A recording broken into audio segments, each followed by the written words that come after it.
It's been a few months now since I've met the David brothers, Brother Ronnie and Brother Roel from our Growing Up CODA series. And I remembered when our team here worked on their story, we wondered, will other people, even if they're not part of the deaf community, relate to their story? Will our listeners gain as much as we did from their story? Well, turns out we were in for a surprise. What stood out to me is how the parents continued to attend worship service for more than 18 years, despite not being able to. I'm a choir member, so the fact that there's no music in their worship still makes me cry. There is something for everyone in their story, and every bit of it was so inspiring. For the past few weeks, we've heard from a lot of you through text messages, comments, and direct messages on social media like these. Thank you so much for sharing such a wonderful and inspiring How story. moved I was listening to, your life story. And we get it. Many of you, like us, have been completely immersed in the first two Growing Up CODA episodes.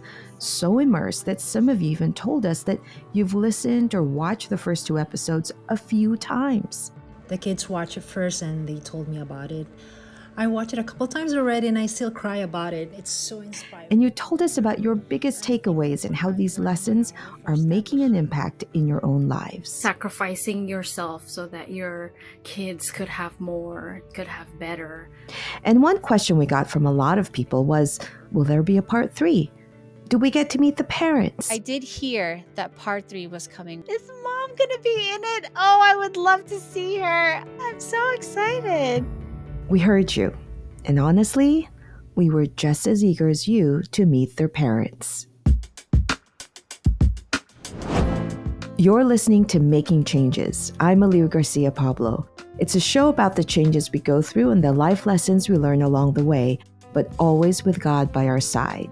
It's part 3 of our Growing Up CODA series and our season finale. Today's episode is like no other. Hello, Brother Ramon and Sister Raquel. And yes, today you'll meet the parents, Ramon and Raquel David, who are both deaf, the two people who raised Brother Ronnie and Brother Roel to be the ministers of the gospel they are today. And we'll also be joined by Rose Guillermo, who will translate for us, and as you'll soon learn, is now a part of the David family in a way that only God could have planned. Are you recording your video, Rose, Paul? I think it is on. In this episode, you'll hear from our viewers and listeners who had their own set of questions for the family, specifically for the parents. So many of you wanted to learn more about them, like how did they meet? Or how did they come to that decision to sell the house? And how do they have that kind of faith? He's very nervous. That Doing great! That was one of the things that she mentioned. She said, I don't know what to say. So before we get started, you'll hear a lot of po in this episode. Po is a term of endearment in the Filipino language used when showing respect to the one you're talking to. And you'll also notice us addressing one another as brother or sister or ka, short for kapatid in Filipino. It's a way we show love for the brotherhood in the Iglesia ni Cristo or Church of Christ. And in case you're listening to this as a podcast, we highly suggest to also watch the video version as well from the INC Media app or our website, incmedia.org, to be able to see the faces of the parents and see their expressions when they sign. It's a whole different experience when you see them. But for now, you'll hear a voice dub when they answer. Brother Ramon and Sister Raquel, so nice to finally meet you for agreeing to be with us on part 3 of Growing Up CODA. Yes, when I saw the invitation, I'm very happy and also seeing everybody here, my sons, so I'm very grateful. When we first told her about the interview and that everyone wants to meet them, she said, but why us? We're not the only deaf people. Why us? Why do they want to meet us? And but they're very nervous. How does it feel, po, when you watched the episodes, po? How did it feel watching, po, your sons and hearing their stories, po? When I saw my sons, I'm truly, truly touched, very inspired on how they tell the story, and it made me cry.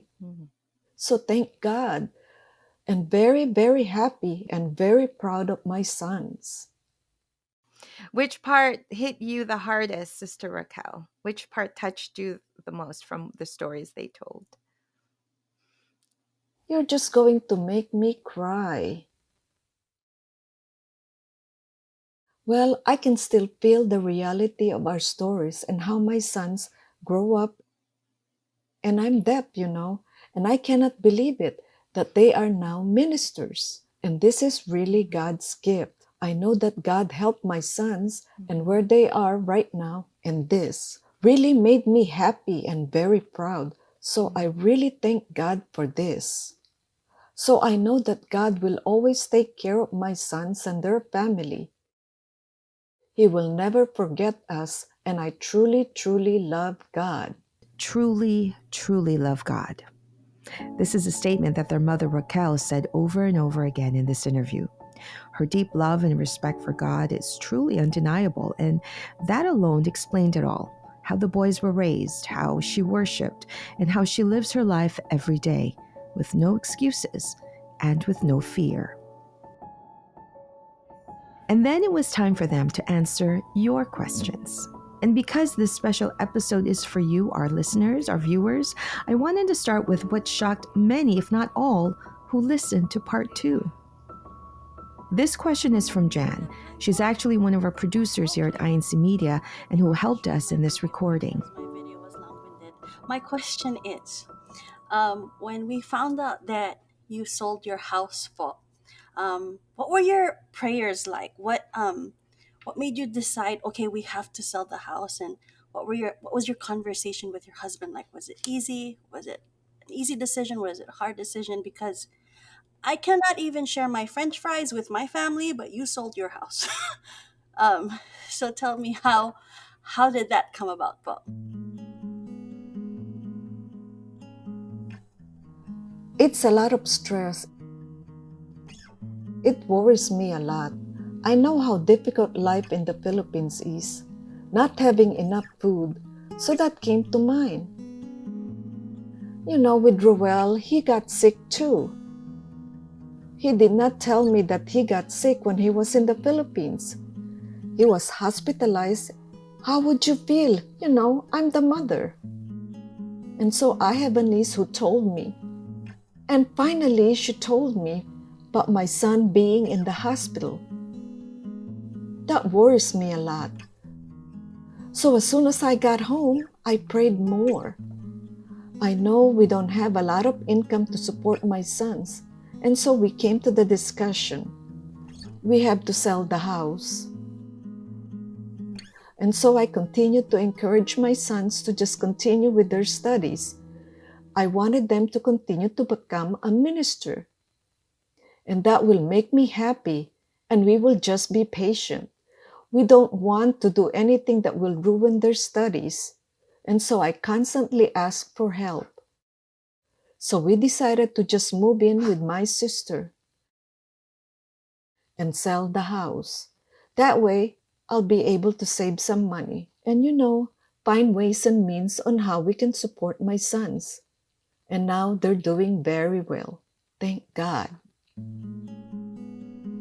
I must have heard the story about Raquel and Ramon's decision to sell their house at least a dozen times while we were editing this story. But just like you, I'm still so moved.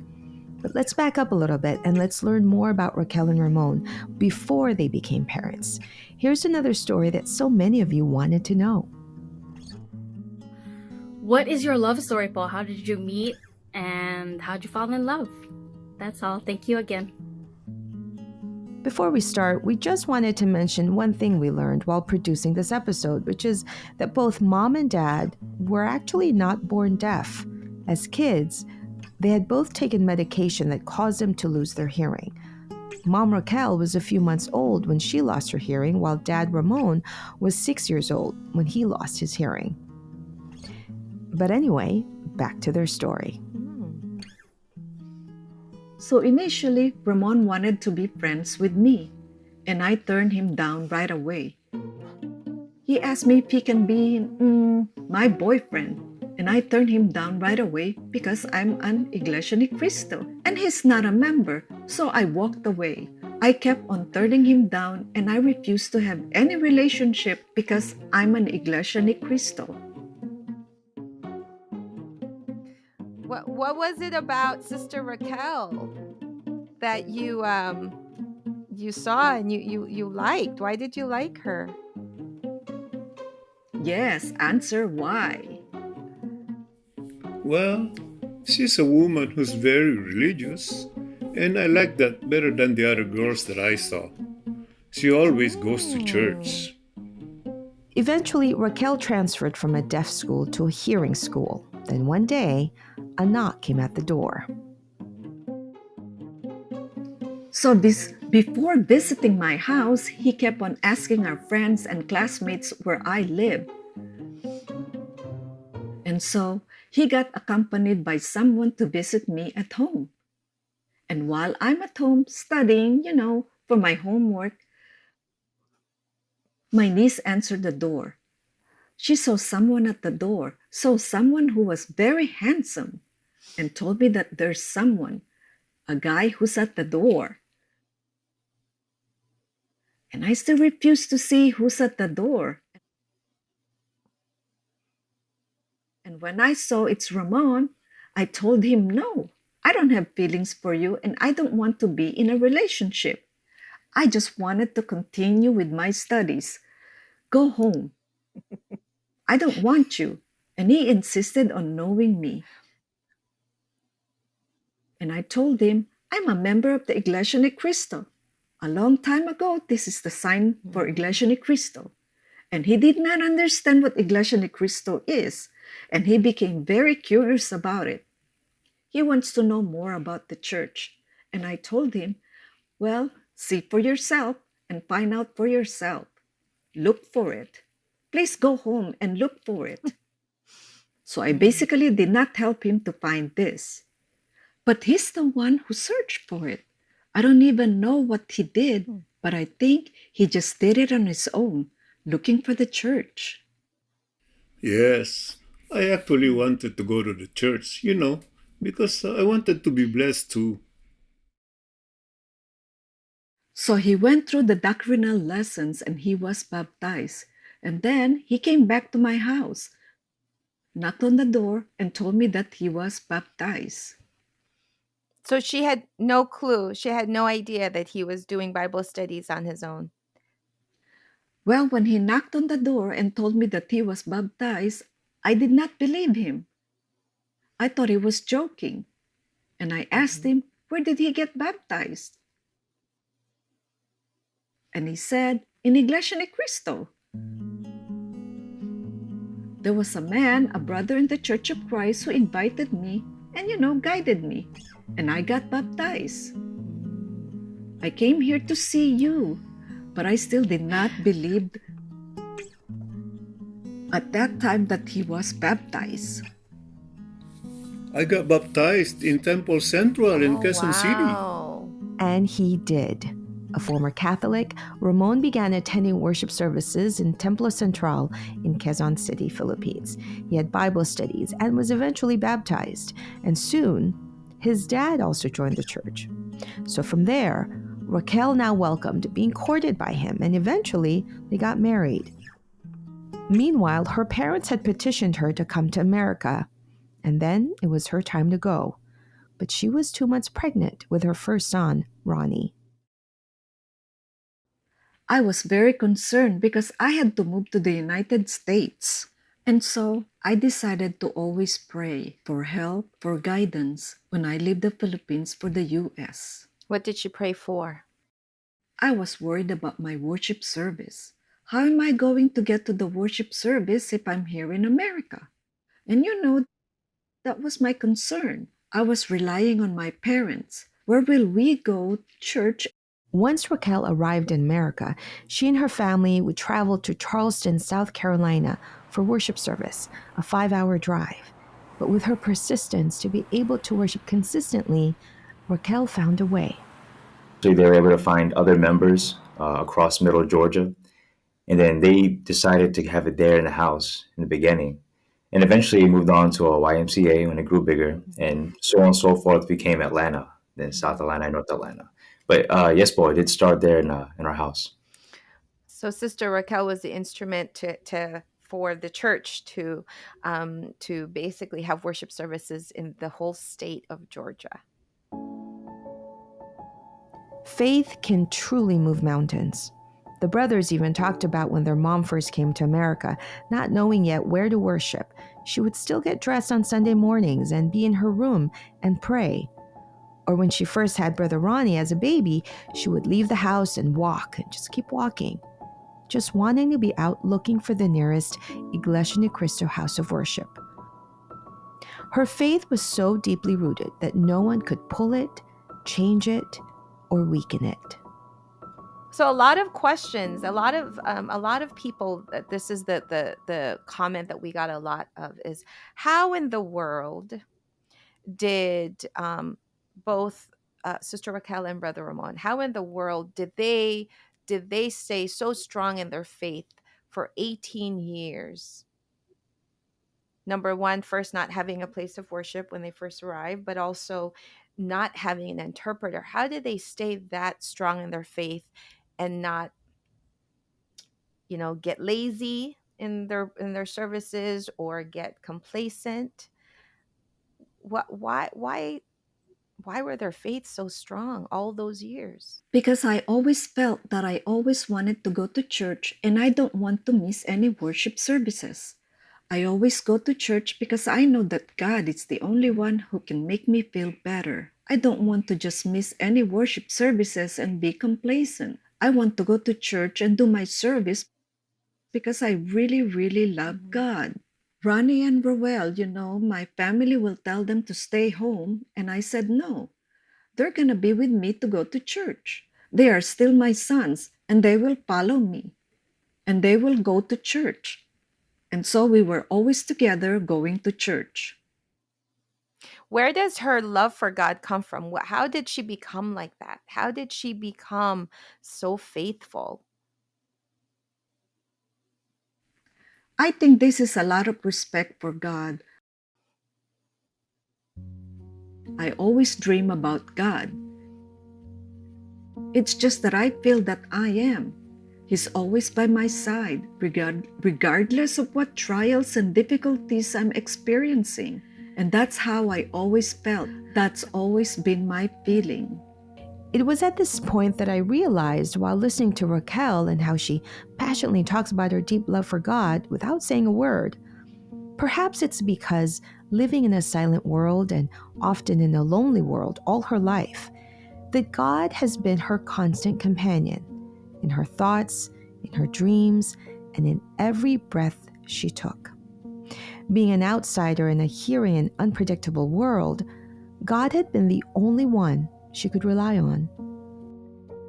And as she spoke, we can see how deep faith carried over to her children. Here she talks about how prayer has been a staple in their home and how she began to tell her boys that God has big eyes. I know there's a lot of things going on in school. I don't want them to copy whatever's happening in school or any peer pressure. So I always remind them not to listen to bad things. When they go to school, cover their ears. And, don't use bad words. I keep on reminding them, advising them that God is always looking at you. And so don't ever do that. And so later on, I just constantly remind them that God is almighty, that they can see Him everywhere they are. And so I constantly advise them to always pray, and God will take care of them. So they better be good. So even if I'm not watching, I know that God is just all over. Because I know they're very young when we started praying to God. And we always have that as part of our lives. With Ronnie, he inspired me. Ronnie probably is about 1 year old. And that night, I told Ronnie I have to kneel and pray. And Ronnie was just looking at me. I was on my knees and he was just watching me and trying to copy me. I didn't know that he was copying me when I said amen. And I looked at Ronnie. He was still praying and he was holding his hands. He was praying and it really gave me goosebumps, inspired me to see him praying together with me. And then we slept. I did not teach him. He was just doing it himself. That's a big inspiration for me to see. So I continue to really, really ask God for help in everything that we do. But at this point in the interview, we wanted to go back to that life-changing moment they had during the 95th anniversary. What it was like to see you, Sister Rose, is to see an interpreter for the first time in America in a worship service. What was that like for them?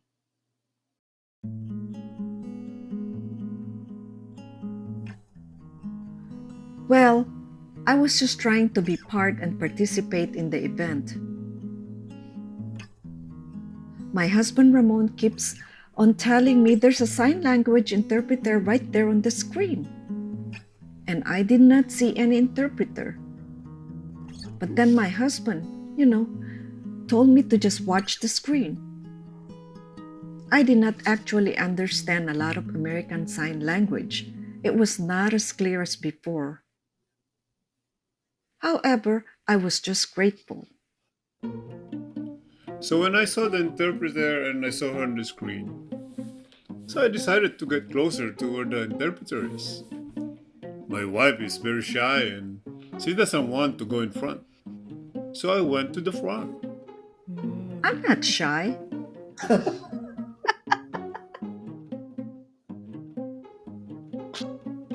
I was with my friends and my sister sitting down with all my group from my locale.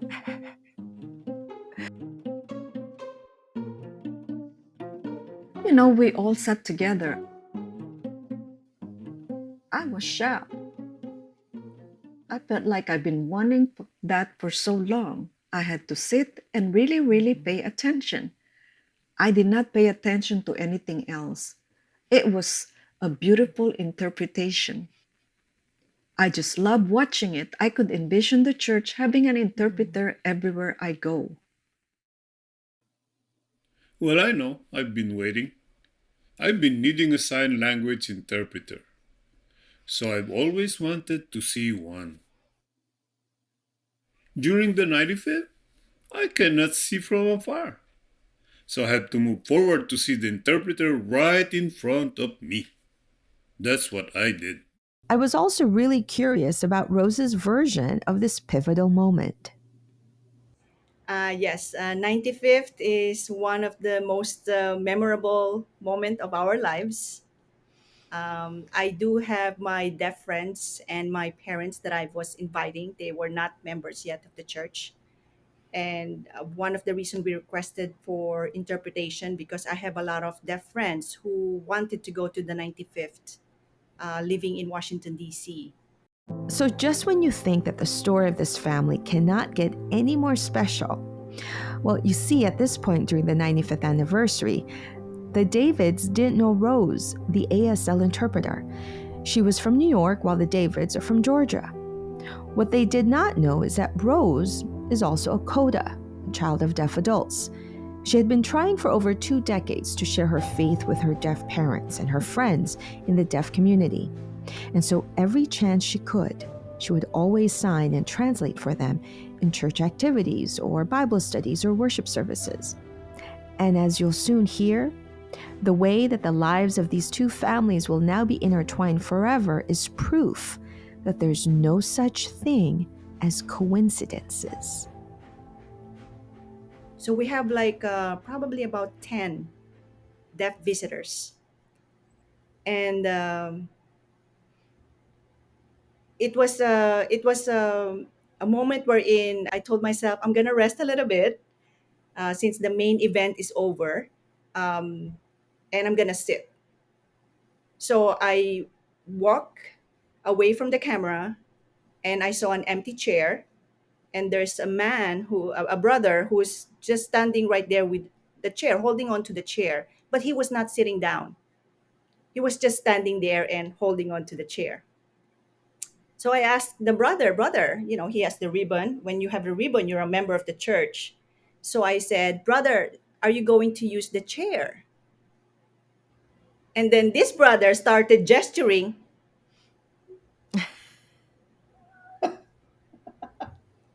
So I said, what? You're deaf? And then he said, yes. So I right away I got my goosebumps knowing that we have a brother who's deaf.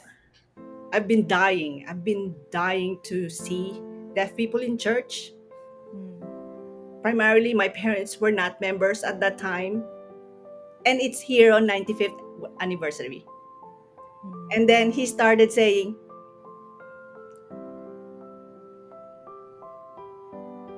when he did that, I started crying because I've never seen a brother who's a member, yes, a ribbon, and also a deacon at the same time. Who was deaf? Who's deaf. That was the first time we've ever met. And I said, where's your family? Oh, my wife is back there, back there.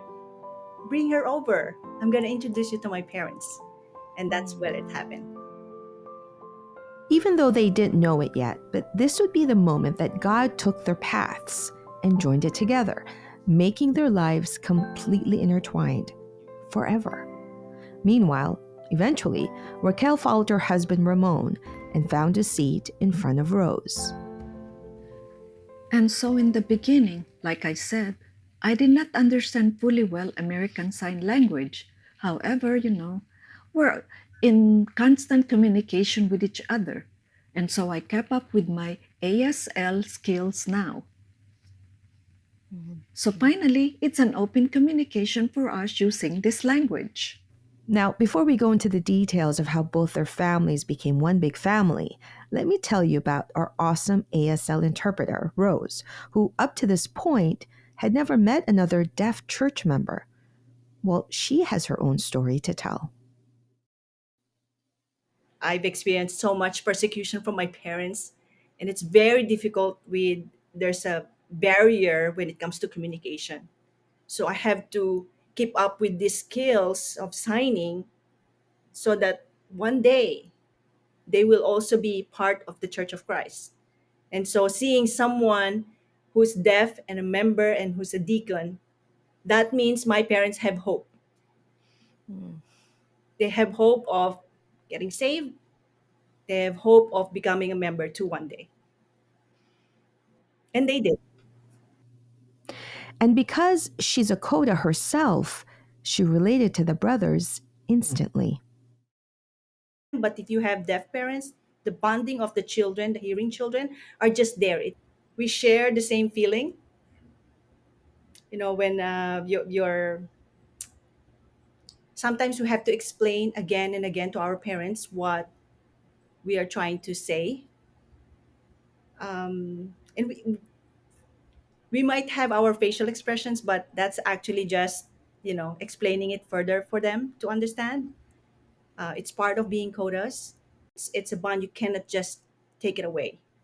It's just there. And so the minute we met each other, it was just that. And ever since then, we are just supporting one another. But here's the thing. Rose didn't meet the brothers till a week later over a video call. In fact, according to the brothers, after the 95th celebration, their parents didn't even tell them they met the interpreter. Meanwhile, what both sets of parents did not know is that their kids had actually met each other at a youth group or Kadiwa gathering the day before the 95th anniversary, without knowing how their two worlds would eventually be joined as one. I have 4 daughters. Brother Ronnie and Brother Roel met my children. From my understanding, they were bragging. They were so proud of their parents that my daughter said, "Oh yes, my mom is the interpreter in the church." And 'cause his brother Roel said, "Oh yeah, that my mom is deaf." So it's I I don't know. From my envision, it's happening all at the same time. I Mm-hmm. met the parents while my children met The each sons, other. yes, yeah. And then it wasn't about a week later that me and my brother, we were at home. I see my mother, she's talking on, they had this TV phone for deaf people. And I see my mother just going off talking. She's all excited and all that. And she's like, guys, come here, come here. I want you to meet this person. Come here, meet this family. Come here. So then we go over there. And I believe Carlos is doing the same thing, saying, hey, you guys, get over here, guys. And when we all showed up on the screen, I'll let my brother say the rest. I mean, that's basically it. We all saw each other on the screen, and we were like, "Hey, we met," and then the parents were like, "No, we met as well," and it just happened to show. Okay, that we'll we cut to all the get chase. each other. Brother Roel actually ended up falling in love and marrying Rose's daughter, Crystal. They've been happily married now for 4 years. Sister Rose is now your My mother-in-law. Hello, mom. your mother-in-law. And I don't know what God's plan is, but I've always wanted my daughters to just marry a minister. Did you really? Yeah, Oh I did. wow. Look at that. Yeah, Oh wow. it was. We always say it was really meant to be when Brother Well finally asked for, because I was like waiting. You were Come waiting. on. So you were Wait, you were also waiting.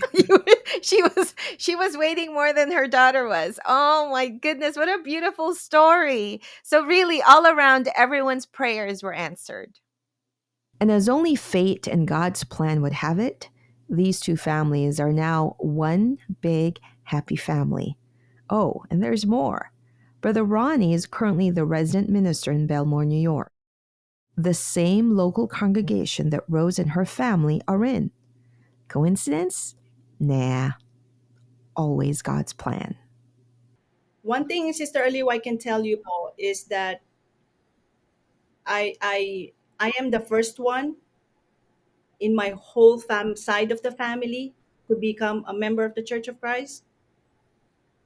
My only prayer is to have my parents become member too because of their disability. That was the first thing that was on my mind. And now that I have the David family as part of my family, then it made me more inspired that I'm not alone, Not alone. that I'm not, that God did not abandon me in this endeavor for the deaf people, because we have the David family who's going to be there to advocate for what we want to do. Yes. So So it's something that I believe that God um, gave us to do, a responsibility for us to do. Sister Aliu, I until now I don't know if I'm making an impact, but seeing my parents being in the church after 27 years of persisting on inviting them and turning me down so many times, turning me down many times more than when they said yes to doctrinal lessons. 27 years. Wow. 7 years. What made you Took me keep 27 going? What years. made you keep going? Love for them, love for the deaf. That's why I continue to be a professional interpreter, because I know whatever I'm feeling for my parents right now, I'm also feeling it for the deaf community, for my deaf friends. I It's the only thing I can offer them. And so whatever I gain, I already made a promise to God. Whatever skills I have right now, I'm definitely going to be sharing it with everyone, um, because it's just to share my faith. That's the main goal, to bring more souls into the fold, whether they are deaf or hearing. They should also have the chance. They have souls. They should have a chance to also hear God's words.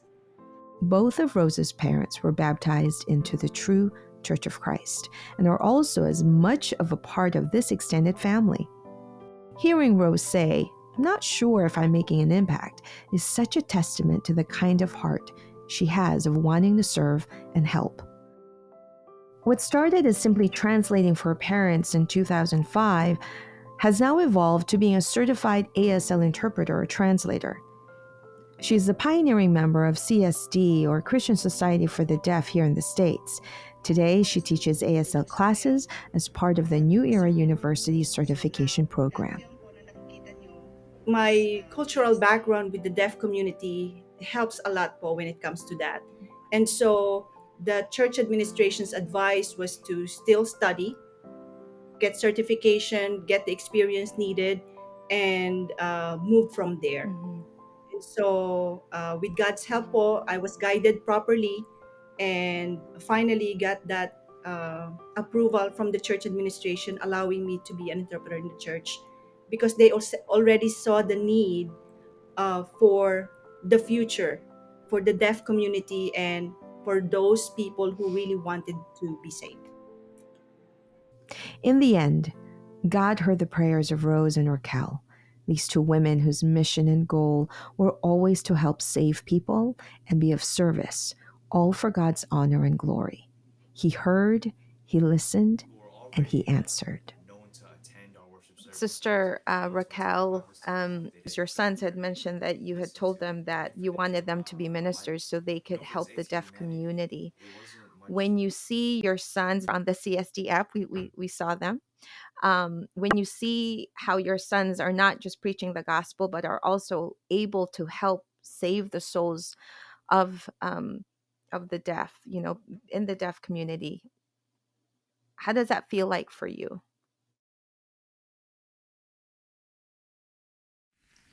Yes, I'm more excited to invite my dear friends. I don't have much, but I wanted to invite more because of that. I want my dear friends to be saved too. So your sons told us, Sister Raquel, that you have no fear. You will invite the deaf, you will invite the hearing, the speaking. Where do you get that bravery? Why are you so brave and so courageous, and you never let being deaf hold you back from sharing your faith? Well, I want to show them a good example, so I keep on inviting. It's just the way it is. And at my job, I also invited them to, 7 of them actually I invited. They're not deaf, they're hearing, constantly inviting. I just want to ask them, I mean, if they refuse my invitation, it's okay. Then the next thing I do is I invited my dear friends using my video relay. I will invite them, call them, just to listen to Bible studies. At this point in our interview, I think Brother Ronnie and Brother Rowell would like to say something to you first, Sister Rose. Kyle Rose, ever since the 95th, and just knowing that my parents were getting interpretation, it was already a big thing back then. But to see that it just kept on going and it never stopped. You kept on interpreting. If I could share, Sister Lou, even after me and my brother would come back on breaks, there was one time even Kyle Rose visited. She surprised my family, her and her daughters, and she was able to interpret in the worship service, one of our breaks. And I just remember that.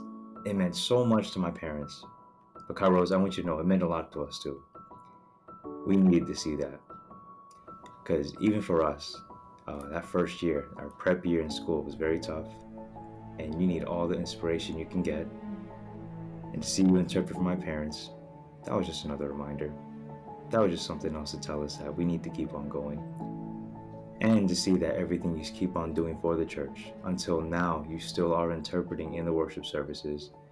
Even later after this podcast, we're going to be having study of God's Word is an evangelical mission sponsored by the Christian Society for the Deaf. And we already have confirmed guests, and we're excited to see them. And it just blows my mind that until now we can still work together like this, and God's allowing it, you know. Even for me, myself, to be in your local as your resident minister, you as my head secretary, and we can go out there in the field and we're just trying to bring in as many souls as we can. It's amazing that we always talked about this before, and then we're finally doing it. So, Carlos, thank you so much. And also, thank you for helping my parents. To go so long without receiving the words of God and what little spiritual advice they could give us, which was more than enough, but what little spiritual or religious or Christian or biblical knowledge they had has expanded tenfold because of the way you were able to help relay the words of God to them through interpretation. So not only did it develop more for me and my brother, but even for my parents. Thank you so much, Carlos. It means a lot. And just like what Ronnie mentioned, it's that inspired us as well. And so until now, and for me, I thank God all the time because he's allowing my brother to be able to be there with you in your local congregation.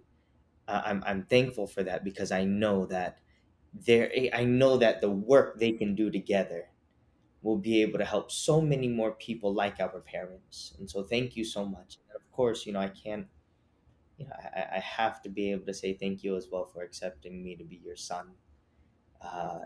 It's a blessing. It is how much you've inspired us, and then now to know that I can be able to call you mom, it means a lot. So thank you. I've been looking for a son, so sometimes my children are very jealous that I'm very much into my sons than my daughters. So thank you for taking one of mine. Thank you. You are inspiration to all of us. We did an interview with Brother Ronnie, and we were just talking about that. Time flies. He was just a student before we met him. He was not in the ministry yet, and now he's a full-fledged minister taking care of our local congregation. So we're very, very blessed. So praise be to God. Thank you so much. Of all the local congregations of the church in the world, we're talking thousands, and God placed Brother Ronnie in your own local congregation, Sister Rose. There is no doubt that there is work that God really wants you both to do together. So that's so beautiful to see. Um, and, before we end this, Brother Ronnie and Brother Rowell, can we just say thank you for sharing your parents with us? Because we know they're your biological parents, but we feel like watching the stories you've told us. I know a lot of members in the church that watch your story feel like they are being raised by your parents too because of the lessons that they gave you that are sticking with people that have watched you that you may never meet in person ever, but they know your story and your life story and how God has worked your life, your challenges, all for the good that that we're obviously seeing today. Is there anything, Brother Ronnie and Brother Rowell, that you would like to tell your parents? I mean, now that your story's out, and is there anything that you'd like to tell them in hindsight now that you are full-fledged ministers and grown adults and grown men about just the impact that they've had on your life as far as raising you the way that they did? Would you want me to go first, Ronnie, or you? Yeah, you can go first. Okay. Well, first, I just want to say, before I thank them, I just want to say thank you to the church administration and this podcast because it's giving us this kind of opportunity. Growing up, being children of deaf adults, we don't always have someone that we can, that communication barrier is tough. And so we don't have that opportunity always to be able to express our feelings and emotions.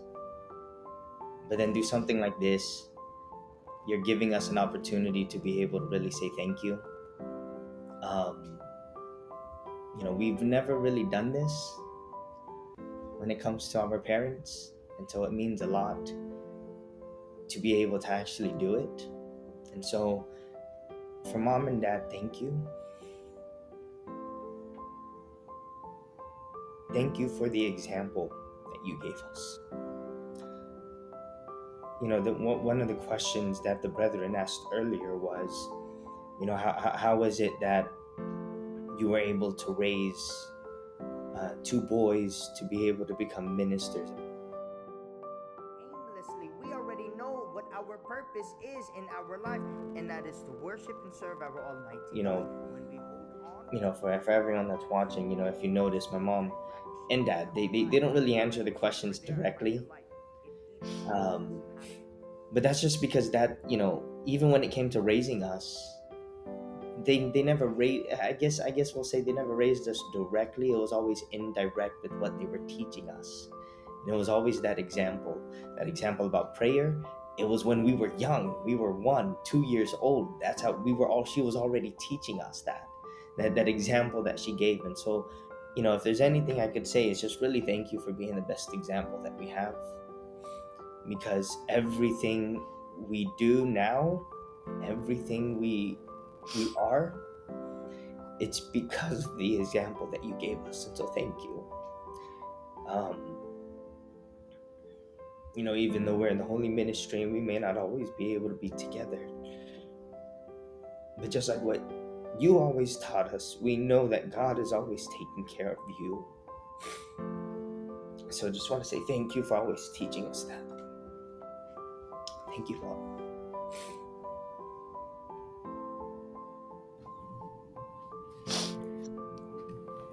Hey, Mom and Dad. Thanks for letting me be your son. It's funny. Yeah, hi, Mom. It's funny, Paul.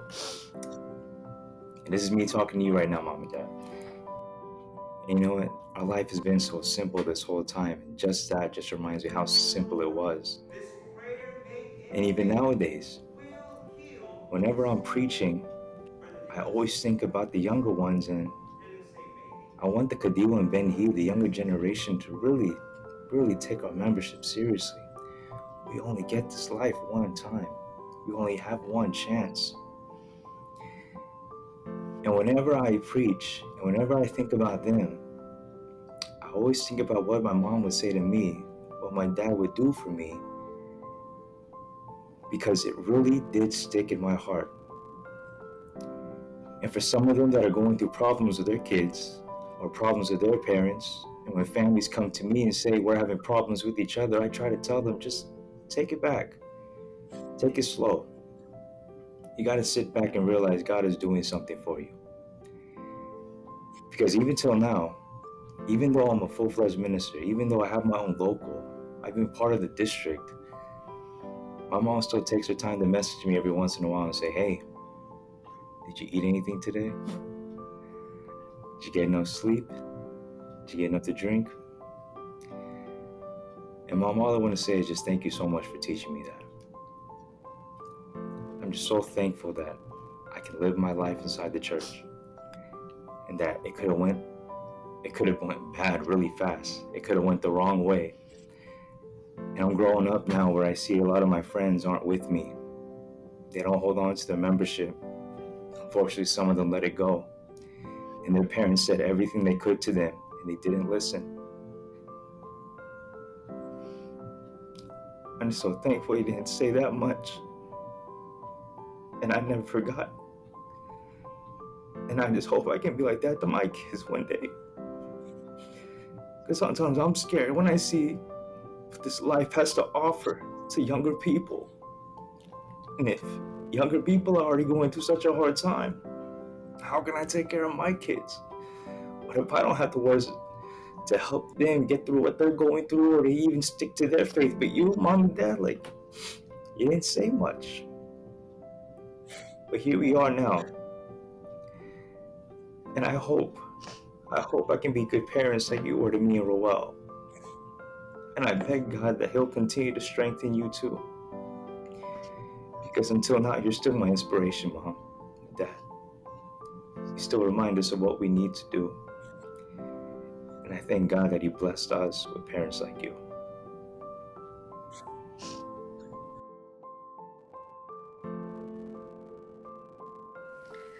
Thank you very much. Thank you for telling all these stories. I'm truly grateful and very happy that my sons are also here today, being together with them. I know I'm gonna cry again. God bless both of you. God bless. You stay strong, and we're very proud of you. Thank God. This was one of those interviews where we just did not want it to end. It's an interview I'll never forget. Special thanks to the David family for this life-changing experience. We hope you were also moved by their story and immovable faith. Thanks to Rose Guillermo for the ASL translation and for so patiently helping us in this whole CODA series. And a special shout out to Jojo and Diana Gallievo, who are the voice dubs for Ramon and Raquel David.